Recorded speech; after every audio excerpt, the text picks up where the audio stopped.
hope everyone's having a wonderful day. Thank you so much for attending today.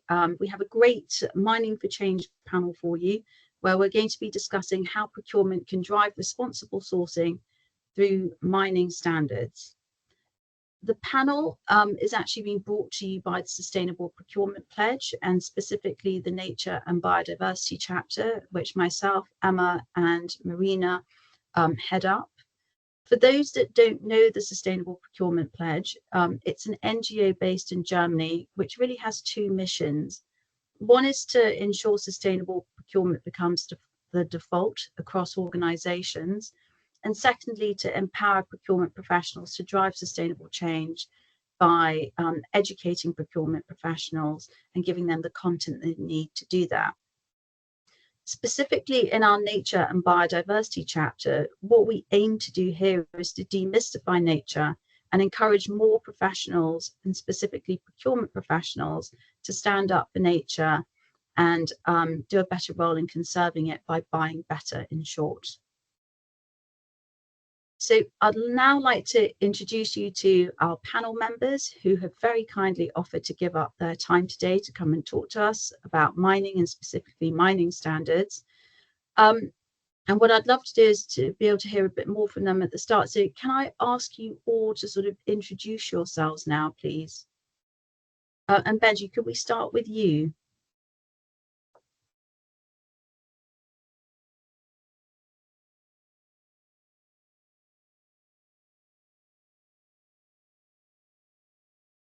Can everyone hear me?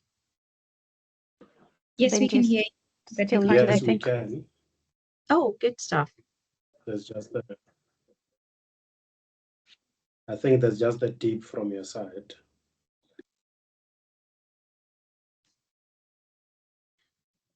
Benji, are you there? Would you like to introduce yourself a little bit and sort of explain who you are and what company you're with?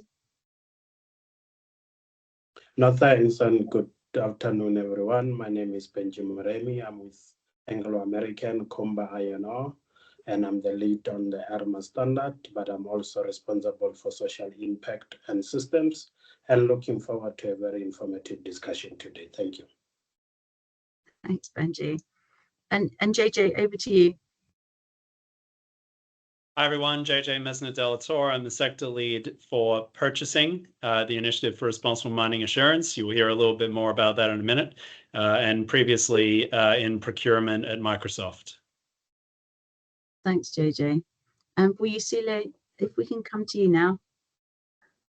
Good afternoon, everyone. My name is Vuyisile Ncube. I'm with Earthworks, and I'm the lead corporate campaigner, part of the Making Clean Energy Clean initiative, and I lead our engagement with automakers on responsible. Thanks. And Marina, if you could mute people who are unmuted, that'd be lovely. And Chrysantha, if we can come to you last, please. Sure. Hello, everyone. My name is Chrysantha. I lead our responsible sourcing program at Cisco. Perfect. Well, thank you all for taking part. For those that have joined, our aim today has really been to get different actors from different parts of the supply chain to really share their experiences with us. So, Benji, if I can come to you first and ask, what are the key sustainability related mining standards that Anglo American is currently using, and how have these helped you make positive progress on sustainability within your operations currently? No, thanks for that question. I think I'm going to switch my camera off, but just to show that I'm not a robot, it's me. But just to manage my bandwidth, I think I'm going to switch the camera off. So so as part of Anglo American, of course, we adhere to a couple of sustainability standards in order to shape our operations. Just to name a few, one of those is the Initiative for Responsible Mining Assurance. We have, of course, adopted these verification mechanisms just to ensure that we can take a couple of our operations through the verification of IRMA. We have a couple of our operations that have already achieved IRMA 75, and some of the sustainability standards that we comply to across our operations include the ICMM. Of course, we are a member of the ICMM and we try to follow the 10 mining principles that will cover across various areas in terms of ethical business conduct, your human rights, environmental responsibility, and of course, community engagements. We also, in terms of our copper business, having verified them against the copper mark. So we also try into that space to just make sure that we take our sides across the verification process on copper mark. You'll remember that there are various key aspects in terms of the copper mark, how you look at it in terms of aligning it with your SDGs, your AFC requirements, but also in terms of your due diligence guidance for responsible supply chains. We also having, of course, our own internal standard, the sustainability standard, that include what we call the Anglo-American social way, just so that we can ensure that the management of social impacts and risk to the business are managed and integrated accordingly. We also try in terms of various other sustainability standards that include your GISTM, more specifically in terms of our tailing storage management, to ensure that we try and comply to the international standards into that space. There are various overall impacts that you can think of that we think as a result of subscribing to the standard have given us a bit of sustainability focus that include what we think that it has enhanced our ESG credibility, because by doing that, we ensure that we try to comply to responsible sourcing and compliance with the global standard practices, but also in terms of our continued effort to manage risk and impacts mitigation across the business. How do we deal with social conflict? How do we ensure that we manage regulatory compliance that is needed?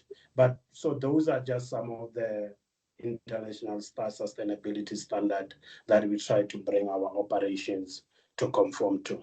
Thank you. Thanks, Benji. It's great to hear that it's having a positive impact on your organization across sort of regulatory and reputation as well. Vuyisile, can I come to you to understand a little bit more about how mining standards, specifically responsible mining standards, are impacting communities and the environment from your perspective on the ground?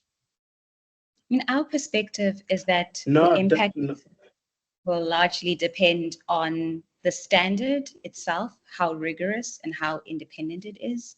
Unfortunately, we've got a long history of industry schemes being used to greenwash the impact of mining operations.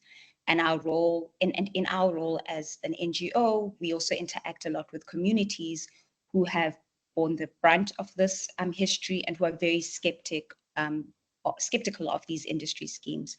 And so because of this history and also because of the skepticism, as civil society organizations, Earthworks, along with the Lead the Charge Coalition, decided to actually assess a number of mining standards. We assessed 8 of the largest accreditation schemes, and we looked at some of the minimum criteria. So we looked at the governance of these standards, the credibility and the transparency of the assurance. We looked at the role that impacted rights holders had in this process. We also looked at what requirements were there regarding the corrective action plans. And what we found was that of these 8 schemes, none of them got 100%, but IRMA, the Initiative for Responsible Mineral Assurance, got the highest at 88%. Responsible Steel was second with 63% against this minimum criteria. And then we found RMI, ASI, TSM, and Coppermark all received scores from 38% to 59%. So the results of this assessment sort of confirmed what we had seen as an NGO and what communities are feeling, that, you know, the impact on the ground depends on the standard. And for many of the standards, when assessed against minimum criteria, there is no improvement in the condition of communities. And I can also share in the chat this report that I'm referencing. Yeah, I think that would be super helpful, and I think lots of people would really enjoy reading that. And that's helpful that you say IRMA had top marks there out of all 8, because we can now turn to JJ, in actual fact, who's here from IRMA today, to perhaps outline what IRMA is, how it has come about, and what was it really developed to do, which let's say other standards weren't doing. That'd be great just to get a good overview. Thanks, Emma. And I swear that setup from Vuyisile was not planned. But I can share a little bit more about IRMA. And yes, it is a standard, but I think it's also important for us to think about it as frankly a roadmap to better mining.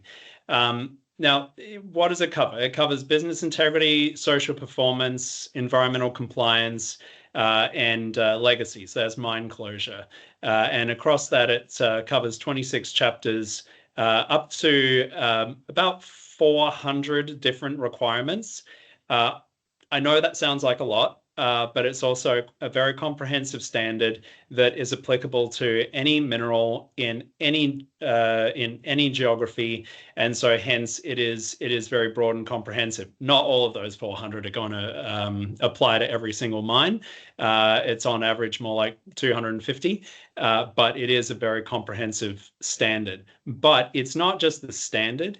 It is how the assurance system works, how the audit system works. So Vuyisile alluded to this in that communities are heavily involved in the audits. So all audits take place on the ground.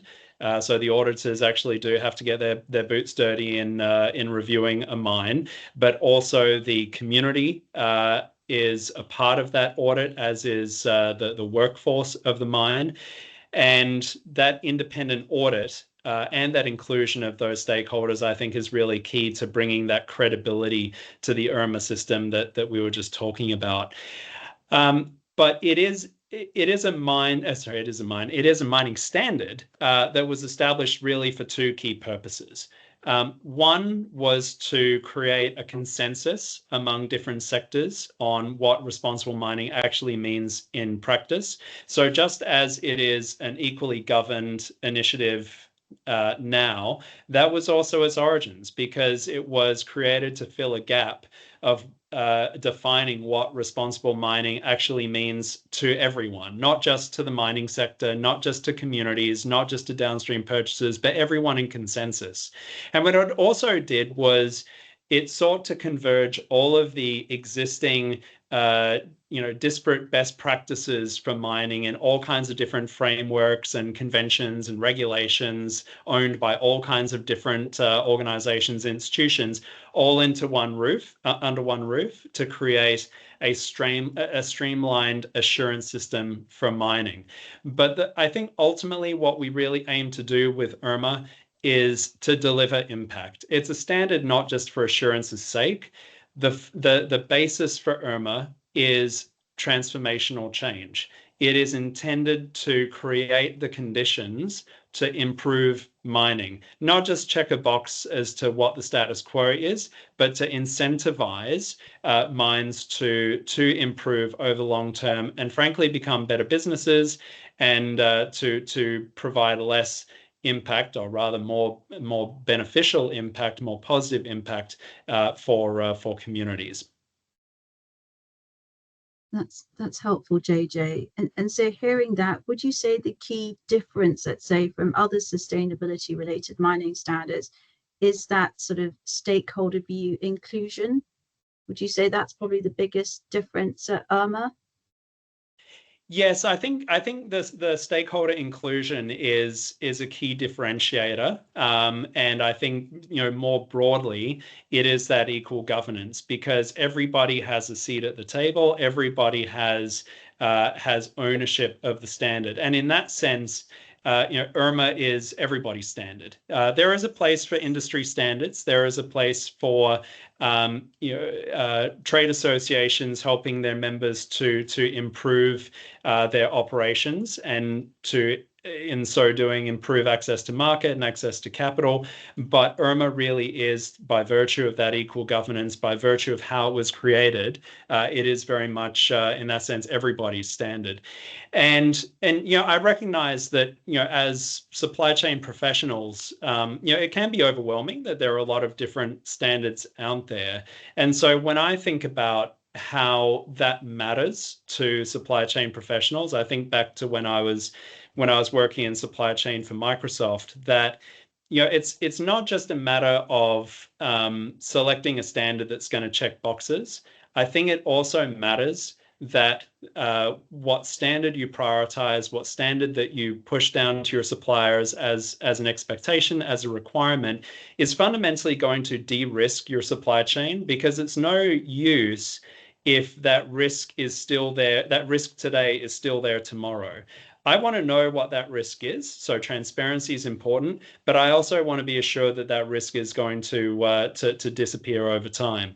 And so that's why the independence and transparency is important, but also the credibility matters, because it's not just our decision as a company, it is also how we can satisfy our stakeholders, whether they be investors, customers, external stakeholders, whomever, that we are expecting the highest, most robust standards of our supply chain. So that's how I think about it in terms of a procurement professional really thinking through what matters in a standard. Thanks, JJ. That's really helpful. Chrysantha, if we can come to the other side of the supply chain, sort of down to a downstream user, and Cisco specifically, can you explain from your experience why it is important for companies to sort of source mined materials responsibly? And are you able to sort of talk about how you've potentially been able to communicate the importance of responsible sourcing to the stakeholders within your company to get traction on this? Yeah, I think that's a great question. So for Cisco, I mean, we are very committed to sourcing responsibly. We're understanding that without responsible sourcing and without having these different standards that were just highlighted before, there's going to be a continuation in the risk of human rights and labor and environmental harm, and the community impact is certainly an important piece. And also just protecting the vulnerable ecosystems that are impacted by mining. And this isn't just something that we say, but we really try and have programs and internal alignment to continue to do that as we're pushing these expectations down through our suppliers. And so how we're able to communicate that importance internally is we actually have commitment to our top level management around our responsible sourcing practices. It's one of the ESG is one of the key pillars within our supply chain organization. And so we've started for years sort of transforming the way that our company is doing business and the way that we are working with different suppliers and looking all the way through our supply chain at different risks. We've worked on developing a set of principles that members of our supply chain can understand and adhere to, and these sort of align with both our core values as a sustainability and an ESG team in our responsible sourcing program, but also with the business objectives as well. We've been able to provide regular trainings and updates on our policies to our different sourcing team members that are going out and working directly with these suppliers. And we're also able to give them real world examples of what's actually happening, because I think that that's something that can sometimes be missed from the conversation is, oh, we're quite far, to be frank, we're quite far removed from the local communities and the mine sites themselves, but we still are working closely with different organizations and partnerships to understand and to stay abreast on what those key issues are, and what the impacts are. And we're able to shed light on that internally to our partners and others across our business, our stakeholders, where it really matters. And then of course our customers are asking for it, and that increase or that demand for this information and the demand for transparency around our sourcing practices is only going to continue to increase. And so by being able to really communicate that and highlight that this is where the focus should be and this is how we would like to make impact, we have seen some pretty good results internally as we move through. And we're certainly not perfect, but we're taking the steps that we can to move towards responsible sourcing in the best way possible. Thanks, Chrysantha. And if I can just stay with you and perhaps ask a slightly more practical question. Are you currently assessing and selecting suppliers based on their adherence to these responsible sourcing mining standards? And are you able to sort of flesh out how you went about doing it, if you are indeed doing it? Yeah, that's a good question. We are looking at suppliers' adherence to our responsible sourcing standards through what we consider a scorecard. And so all of our suppliers are actually measured based on performance for a number of different criteria. Of course, there's the criteria around the products that they're actually making for us, the quality, and those sorts of things. But we're also benchmarking them and comparing them on how they're adhering to our responsible minerals and responsible sourcing practice and protocol. And that sort of ties into what I was mentioning earlier, where before we could even get to the point where we're able to measure suppliers on this, we had to explain to our sourcing teams what this even meant and how they were able to look at this stuff and why they should be looking at this when they are looking at suppliers. And so it is a huge priority for us that our suppliers are adhering to these sustainability related standards and these and responsible sourcing practices when we are looking at entering or providing new business with them. And the best way for us to do that right now is by having a metric that we can base that work off of when we're looking forward, and that is reported regularly to our upper management, so they're aware of who's doing well, and we can continue also to work with those that aren't, because I think the goal is not to just stop sourcing completely from suppliers that aren't meeting it, but to make sure that everyone is able to be uplifted and to responsibly source and to adhere to these practices. And so we're also able to work with suppliers that aren't necessarily meeting our standards to build up their capability and offer them some support on what the gaps are and where we can understand and make improvements for them. Thanks, Chrysantha. And if I can just throw a slightly small curveball at you, because I think people on the call probably want to hear this, is are you advocating the use of the IRMA standard within your supply chain as well? Is that something that you're pushing for, or are you seeing that as something that should be pushed a little bit further down, or sorry, further up the supply chain, I should say? Yeah, that's a great question. And so from our supply chain perspective, we are, as I mentioned, many tiers away from the mine site themselves. And so right now we aren't at the place where we are directly requesting that our suppliers are using the IRMA standard. However, we are a part of IRMA and we are in those conversations, and we're able to get a lot of value from the work that IRMA is doing through understanding what those concerns are.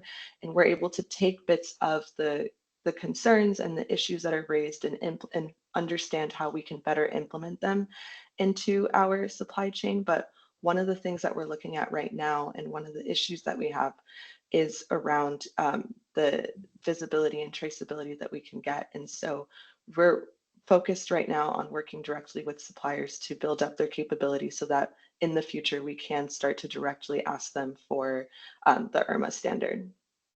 There's a great question on the chat, if I may ask, of Chrysantha, that has come from Stephanie.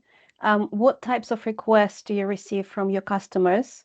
What has been the value proposition that was put forward by Cisco to bring this verified volume? And do you manage to embed these impacts into your products? So just linking to what you were saying earlier. Yeah, so we receive a number of sustainability requests from our suppliers related to our responsible sourcing practices. They range in a number of topics, from our awareness of human rights concerns to our awareness of degradation in our supply chains and how we're able to mitigate those risks. And so we are able to sort of we take a review of all of the different customer inquiries that we get and all of the different ways that our customers are prodding and poking at our programs. And we think about critically, how are we able to actually meet these customer demands, and what do we need to then turn around and communicate to our suppliers about this? And so I think the latter part of that question was, how are they added into the products that we sell? Is that correct? How do you manage to embed the impact into products? Yeah.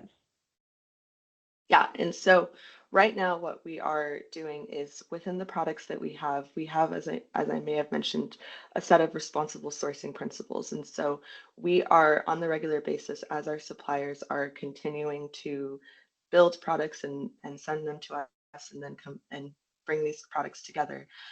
We're taking a look at all of the different requirements that we set out for our suppliers, and we're constantly looking at what needs to evolve, what needs to change to meet customer demands, but also regulatory demands as we are building new products and then sending those out to customers. Thank you very much, Chrysantha. What I would say is if you are seeing things come through in the chat and you can answer them, but by all means, panelists, do feel free to also add in any additional comments into the chat as well. I'll come to you now, Benji. So we'll go right to the other side of the supply chain here as well. So Benji, can you provide any tangible examples of how mining standards have contributed to sustainability improvements at Anglo American and the environment in which you work, focusing on nature and biodiversity? No, definitely. Of course, we do see an improvement in terms of our nature and biodiversity practices as a result of adoption of the sustainability standards. And one of those is around what we're seeing in terms of our land rehabilitation and biodiversity offset practices. So if you link in terms of the requirements of IRMA in terms of when you get into planning for positive legacies, but also in terms of the environmental principles, we can see that practices has helped that into that space. We continuously seeing a progressive rehabilitation and land restoration practices in terms of improving because of the adoption of these requirements. Part of that include, of course, the restoration of our habitats beyond the mine site. How do we then implement biodiversity offset? We're seeing in terms of our improved soil quality and water retention benefits in terms of our overall local ecosystems.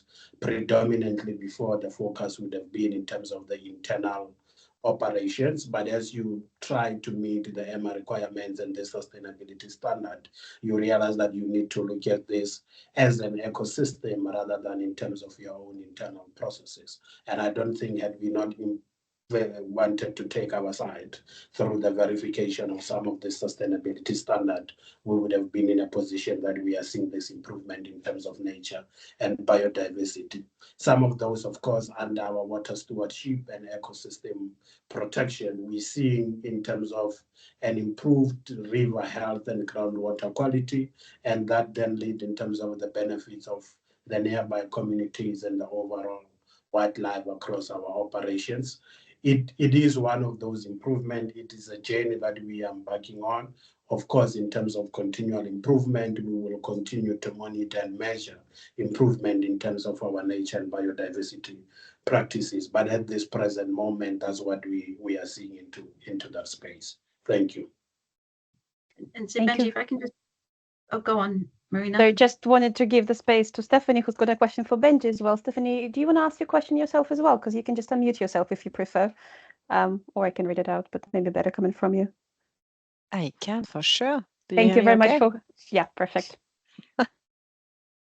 Thanks again, Marina, for putting this forum up to speed. It's great and very interesting.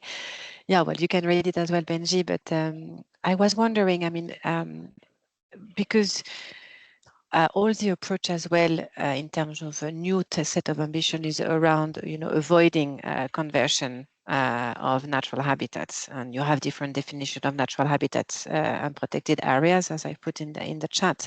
So how, to what extent it's easy for a mining company to take a commitment to really avoid these types of conversion? Because we have the ICMM new position paper related to biodiversity, which is also promoting that, but they're also building the how to ensure this commitment is met by their members. So I was wondering, with your experience, not necessarily within Anglo American, but with your experience in this industry, to what extent this commitment are easy to be met? Because can this be for downstream actors, so buyers from you and even buyers from us and etc.? Can this be a trigger to really support and that acceleration of transformation as a first step. You stop conversion, and then you go into that mitigation hierarchy that is in any case implemented in these mining areas. So thanks for sharing your thoughts. No, thanks for that question. Of course, committing to a natural habitat conversation by its own very nature can be a bit challenging, more especially for new operations. But of course, it is achievable. I think with the right approach in terms of how do you position yourself, a commitment is dependent on various things that the business will need to take into account. And some of those will be what become the regulatory requirement in the area that you're operating. What is the business priorities in terms of that space that you need to be looking into, but also in terms of the sensitivity environment across your new operations into that space. Various factors that you might need to take into account. Of course, in my own experience, it revolves around undertaking a detailed environmental impact assessment so that you can be able to determine what becomes the impact into that space, but also in terms of other offset opportunities that you would have into that space.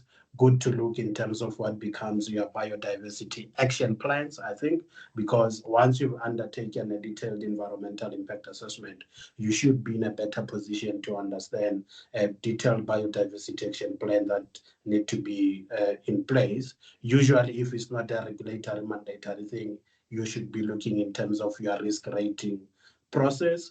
The normal risk rating methodologies that can get used is your 5x5 metrics. You then, in terms of whether it's rated medium, low, or high, you can be able to look into that space. But also what I've seen is around what becomes your operational constraints, right?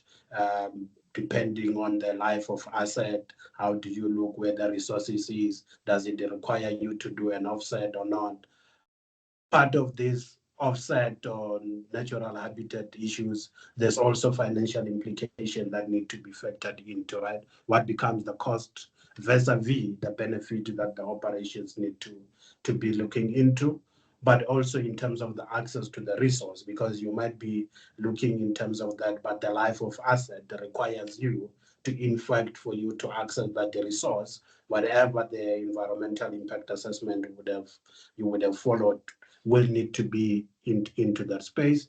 I do believe that it is a bit challenging, but achievable, of course, depending on a number of factors that you will need to take into account and do a probability exercise to determine your actions. One important factor is around, last point on this question, is around understanding in terms of what are the community or indigenous rights within your operating context, because once you engage, there are certain things that might trigger you not to continue with the habitat offsetting because of the indigenous practices that are happening into that environment. So of course we can have further conversation out of this, but I think it is an achievable exercise. Thank you. Thanks. Thanks, Stephanie and Benji. So what I was going to interject then, Benji, with is I'm pretty sure I sort of heard that going down the sort of IRMA route has encouraged more of an ecosystem services approach as opposed to looking at things in a siloed manner, and that has sort of helped you cover more. Is that correct, would you say, Benji? Do you think that's a fair statement? Yeah, no, I think it's a fair statement. It's not a one size fit all. It's context based. There are various factors that need to be taken into account before you arrive into that. It's always important to balance your ESG commitments vis-a-vis your operational benefits. But what is important at the end of the day is ensuring that both the risk and the impact as a result of your operations are taken into account and there are proper management plans to address those. Thanks, Benji. And probably something that people are always very sort of keen on and keen to understand is how do you measure and report on your impact, or let's say positive impact to environment and people, And then how do you kind of explain your adherence to the various standards that you're following to your sort of local communities as well? So thinking about how do you report on immediate impact, and then how do you sort of broaden that communication out to local communities? No, thanks for that. And maybe before I get into that, there is a question on the chat in relation to how frequent is it that you dislocate communities within the surrounding mining area. It shouldn't be a frequent exercise if the proper mine plan is developed well, but experience shows that there's what we call site-induced migration. So more often than once, you are likely to have communities developing within where there are employment opportunities, right? And more often than one, these people, if for instance, I'm based in South Africa and our context is that we're operating in an environment with difficult socioeconomic conditions where unemployment is very high and all. So wherever there's a new project, you are likely to then have people flocking into that area to look for employment opportunities. And we have seen where the planned life of asset is now being encroached by communities, you are likely to then lead into a resettlement process. But it is always important to develop a resettlement action plan, that you have got a strategy that you can develop so that as and when that becomes a necessity, you're then doing it within the principles that are governed by a specific strategy. But in remote areas, it's not often. I think Anglo-American probably in the last 20 years have relocated 3 communities, stand to be corrected. One would have been at our PGMs, the other one would have been at our iron ore business, but also in terms of the relocation that we have done in Brazil. Some of this relocation would have happened prior to some of the requirements of what you need to take into account when you do a resettlement. But we now have proper guidance as a result of this sustainability standard, and your resettlement will follow a proper due process where you also ensure that the interests and views of the communities are incorporated into your resettlement action plan. Always a difficult process, but if there's a meaningful consultation between the operation and the stakeholders, you are likely to come to a solution of what you need to do.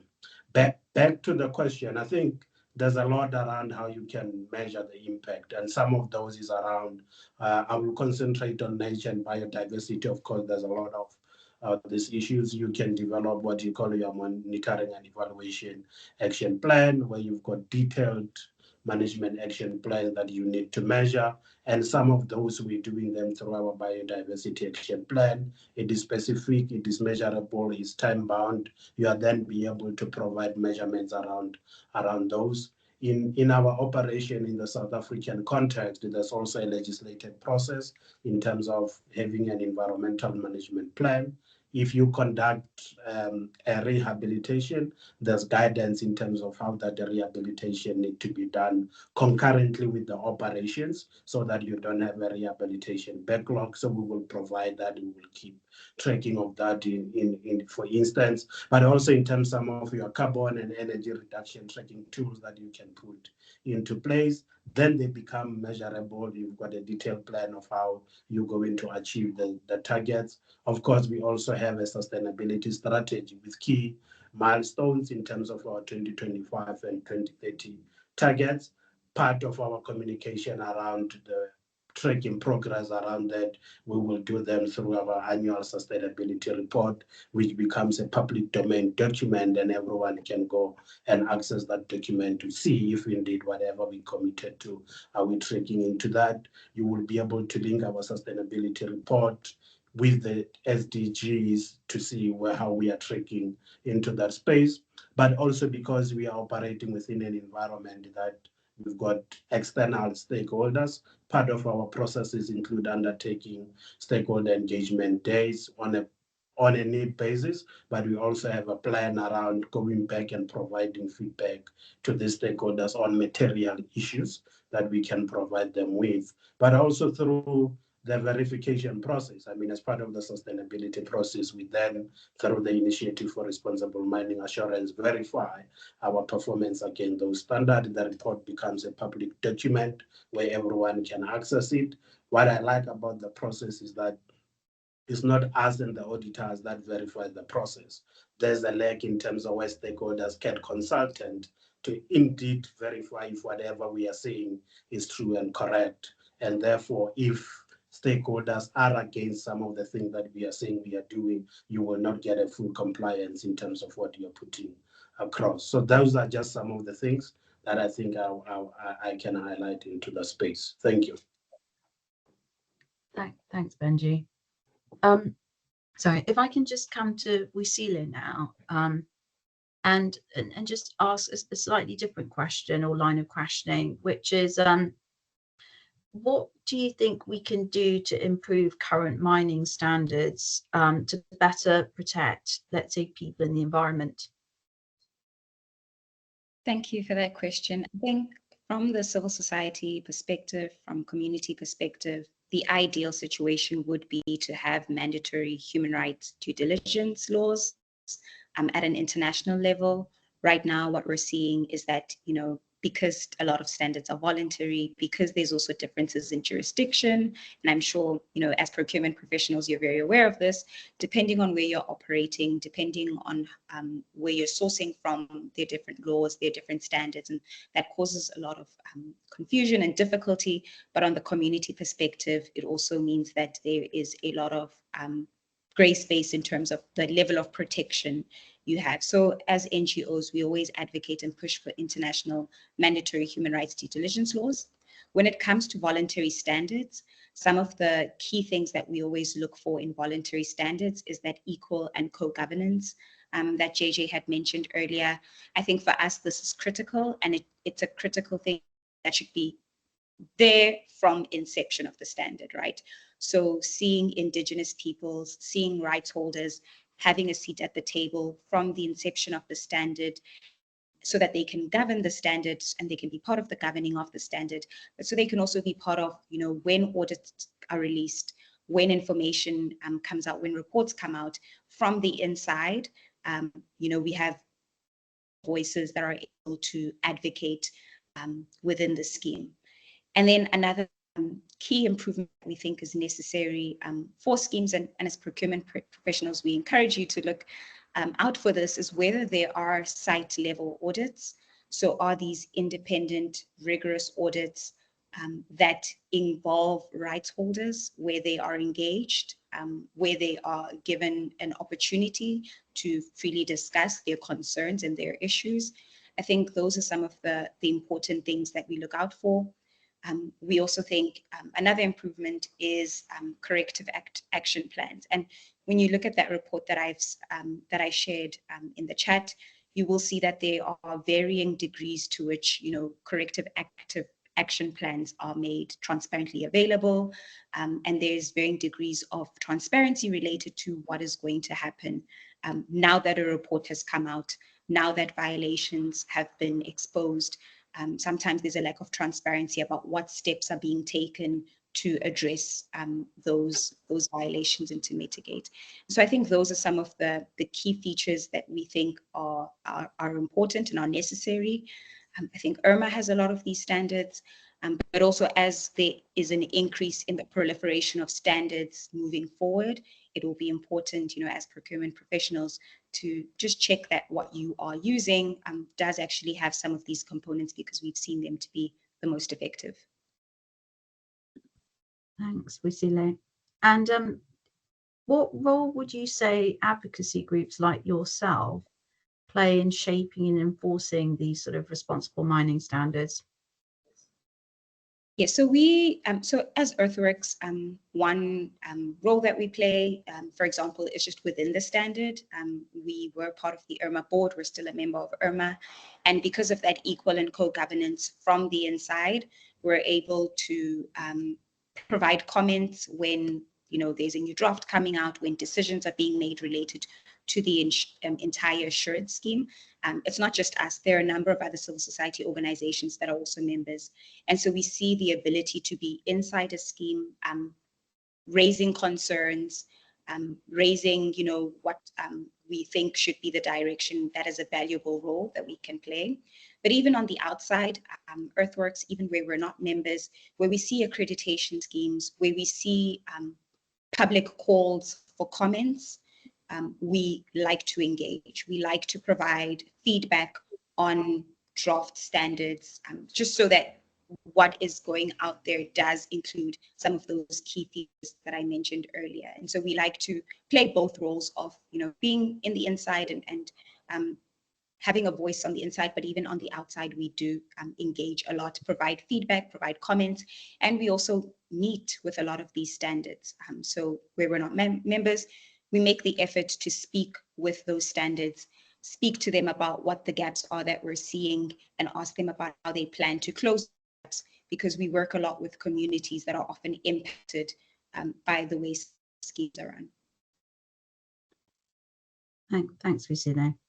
I think these questions have been great in kind of setting the scene around responsible mining standards. I think what I'd like to do now is kind of turn things more perhaps to procurement and what procurement professionals can do next. So JJ, if I can just come to you and kind of ask, what do you see are the emerging trends in mining standards that procurement professionals need to be aware of? And specifically for future developments in mining standards, how do you see these impacting procurement practices? Yeah, thanks, Emma. I mean, I think first of all, just building on the comments by Chrysantha earlier, just thinking about downstream purchasers, those of whom are oftentimes, a dozen or more tiers away from the upstream or even the entrance of raw materials into their supply chain, how that link is made. The one comment I would make on that is I think that increasing traceability and transparency is quickly going to knock down many of those barriers that we previously had in the downstream, where I think that visibility to the upstream and maybe the responsibility and accountability that comes with it is going to soon be upon us. And at that stage, I think that is going to drive a much greater interest, a direct interest for downstream purchasers in the activities that happen at the far end of their supply chain. But I think, also just in terms of developments in standards writ large, I actually think less about the developments in the standards and more about how we think about them. At the Mining Indaba conference in Cape Town a couple of weeks ago, one recurring theme, particularly as mining companies were talking about their implementation of IRMA, and this is very similar to some of Benji's comments earlier, we're starting to see a bit of a shift. It's almost like an enlightenment where companies are starting to realize that standards are less about just having to meet requirements, having to check boxes. It's an add-on it's a pain, it's resource intensive, it's time consuming and so forth. And shifting that mindset instead to this is a roadmap for business improvement. And we heard that over and over again, where the experience of mining companies who have implemented IRMA have found that it's made their business more effective, that they've actually come out of that process with more alignment internally, a better understanding of risks and impacts. And I think that mindset is going to matter, because I think that really builds that business incentive that often as downstream procurement, we're scratching around trying to think, how are we going to incentivize suppliers other than market access? But assuming you don't have the volume and the leverage, how are we going to incentivize businesses in the upstream to undertake these standards? Well, if it's demonstrated that they can come out the other side as better businesses, that begins to answer some of those incentivization questions. One other point I would make is, I'm hearing more and more, particularly with developments that are going on in certain parts of the world, that ESG is dead. And I think that has a real impact in how we think about standards that are fundamentally about ESG. And to coin a phrase, I would say that the death of ESG is over-exaggerated.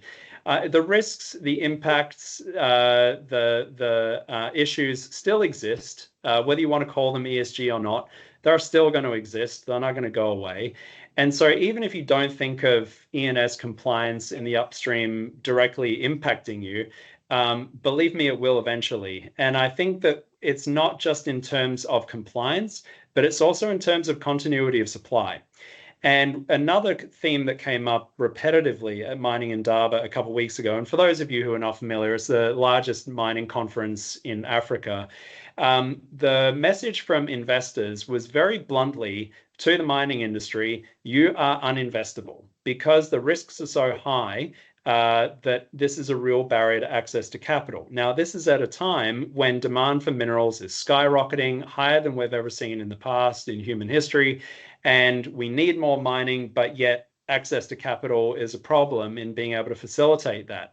And so there is a call from investors to be able to see more risk reduction in the mining sector, and that's going to have to come from robust standards to give investors that surety.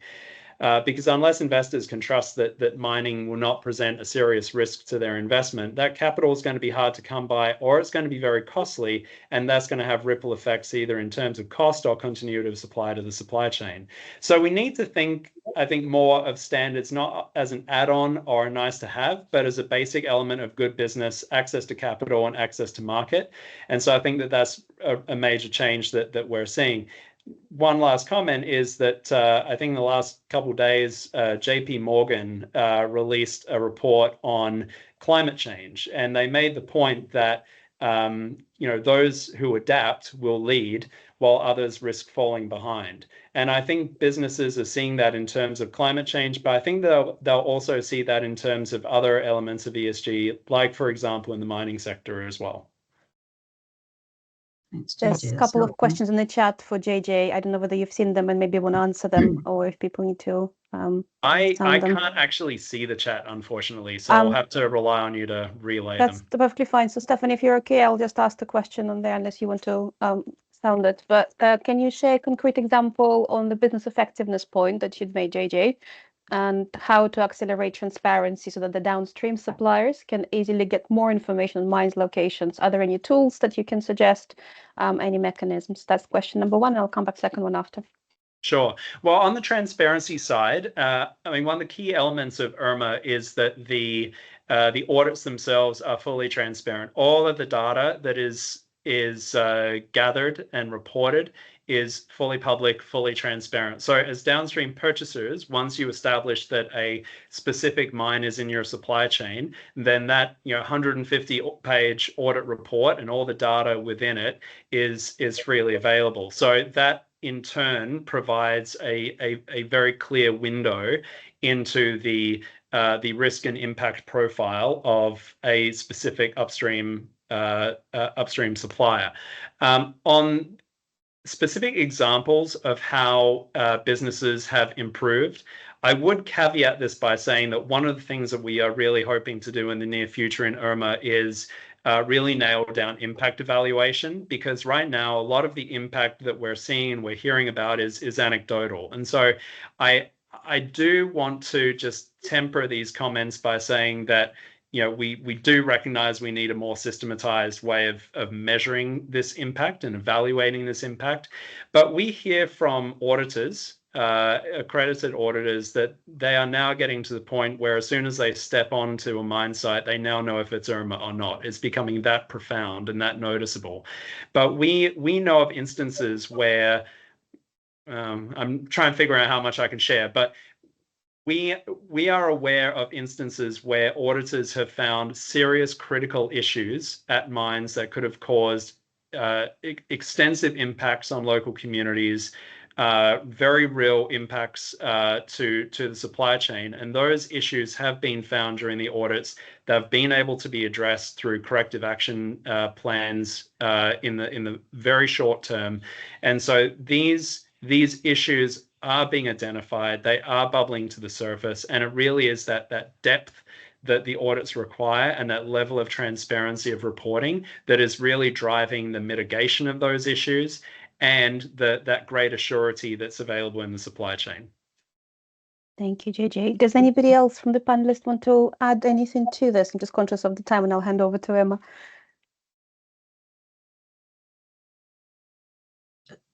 I'm going to ask two quick Of course, questions. we can have a conversation. Yeah. I think, look, the tangibility is something that need to be discussed. It's not you do today, then tomorrow you see that this is tangible, right?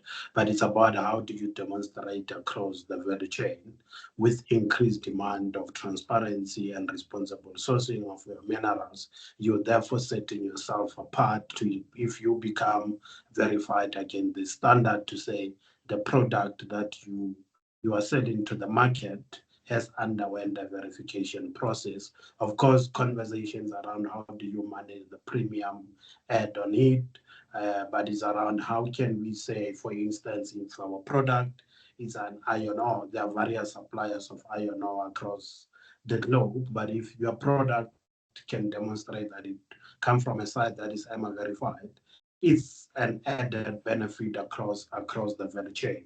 You just need to quantify how do we deal with that. And I guess that is the challenge that IRMA would have to do to make sure the quantifiability of it. But I think as a business, we understand the value chain across the board, that this helps us in terms of sustainability credentials, but also in demonstrating how that product has been mined in an operation that has taken into account human rights values, that has complied in terms of business integrity, but also that planning for positive legacies across the board has been incorporated into that process.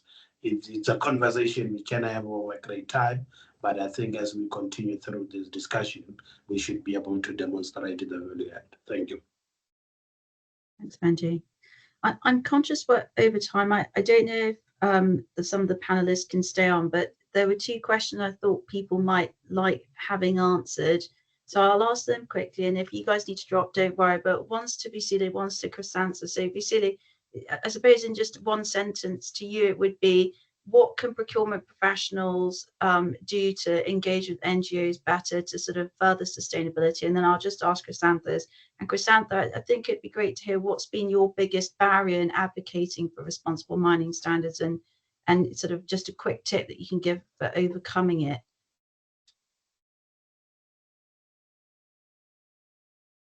And then we'll end. Vuyisile, do you want to go first? Yes, I can go first. I just switched off my camera because my network's a bit poor. But I think procurement professionals, obviously you are interested in de-risking your supply chain, but as NGOs, civil societies, and when we work with communities, they're also interested in mitigating and preventing the harm. So I think there's actually a lot of interest from communities, from civil society, in engaging directly with procurement professionals to raise awareness about the impact of their supply chain. As Earthworks, we have had, I can think of 2 instances right now where, we had conversations with the downstream purchasers and their procurement professionals and the community that was impacted by their sourcing.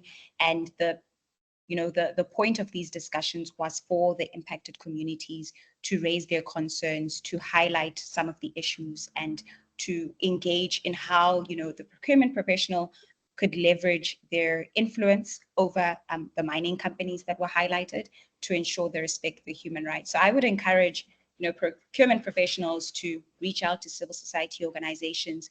If you see a report that is related to a operation or a place where you're sourcing, reach out to hear more about, what the findings of the report are.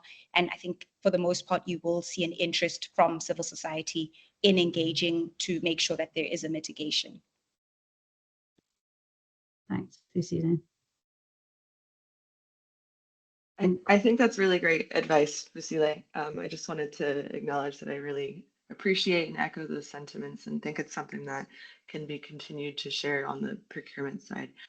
To answer your question directly, Emma, around some of the barriers, I think to say that mining isn't a single issue challenge, there are so many different issues. There's the human rights, there's the environmental degradation, there's the community impact in the land.